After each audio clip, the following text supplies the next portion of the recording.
मंगलम भगवान विष्णु मंगलम गरुड़ध्वजा मंगलम पुंडरीकाक्षाय मंगलाय तनोहरि लोकाभिरामं रणरंगधीरं राजीवनेत्रं रघुवंशनाथं कारुण्यरूपं करुणाकरं तं श्रीरामचन्द्रं शरणं प्रपद्ये श्रीरामचन्द्रं शरणं प्रपद्ये। मनोजवं मारुत्यतुल्यवेगं जितेन्द्रियं बुद्धिमतां वरिष्ठं वातात्मजं वानरयूथमुखं श्रीरामदूतं शरणं प्रपद्ये श्रीरामदूतं शरणं प्रपद्ये।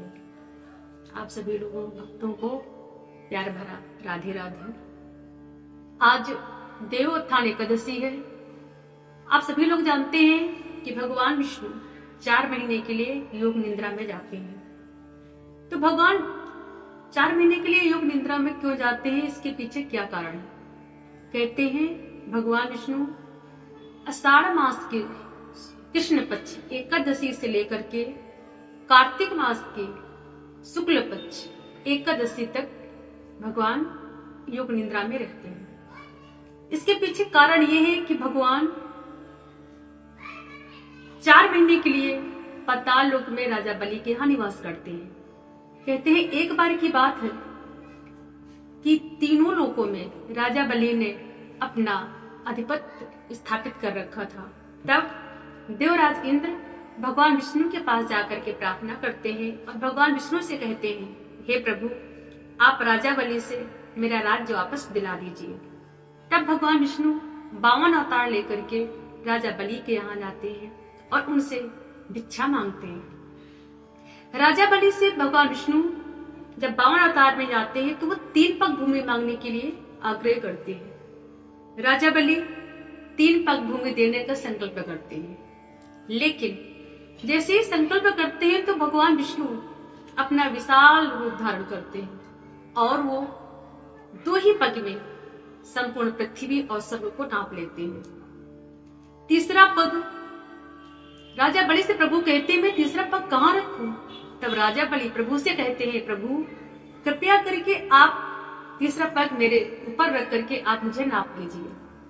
इस प्रकार राजा बलि की भक्ति भाव देख करके, राजा बलि की दानशीलता देख करके भगवान विष्णु बहुत प्रसन्न होते हैं और कहते हैं, राजा बलि, मैं तुम्हारे दान से इतना प्रसन्न हूं कि आज मैं तुम्हें वरदान देता हूं कि अगले मनवंतर में तुम ही इंद्र होगे और तब तक तुम पाताल लोक में जाकर के निवास करो। इसके अलावा और तुम्हें जो कुछ मांगना हो आप मुझसे मांग सकते हैं।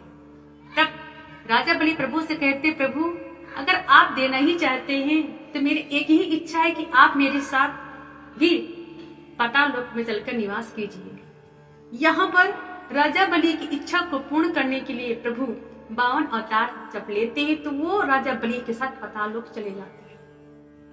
प्रभु को जाते देख सारे देवता और माता लक्ष्मी चिंतित हो उठती है। अब माता लक्ष्मी सोचती मैं प्रभु को वापस कैसे लाऊं। तब वो एक युक्ति निकालती है और वो जोगन का रूप धर करके राजा बलि के पास पहुंचती हैं और उनके हाथ में राखी बांध करके अपना भाई मनाती हैं और राजा बलि से भगवान विष्णु को वापस लाने के लिए वचन भी लेती है। इस प्रकार वो प्रभु को तो वापस पा लेती है, लेकिन प्रभु यहाँ पर देखते हैं कि मेरा भक्त उदास है। तब राजा बलि से प्रभु कहते हैं, तुम उदास मत हो, प्रत्येक वर्ष मैं 4 महीने तुम्हारे यहाँ आकर निवास करूंगा। और तब प्रभु आषाढ़ मास के शुक्ल पक्ष एकादशी के दिन से लेकर के कार्तिक मास के शुक्ल पक्ष एकादशी तक वो 4 महीने के लिए योग निद्रा में जाकर के वो 52 रूप प्रकट होकर के राजा बलि के यहाँ अपने वचन को पूर्ण करते हैं और उनके यहाँ निवास करते हैं। और इस समय वो अपना पूरा कार्यभार भगवान महादेव को सौंप जाते हैं।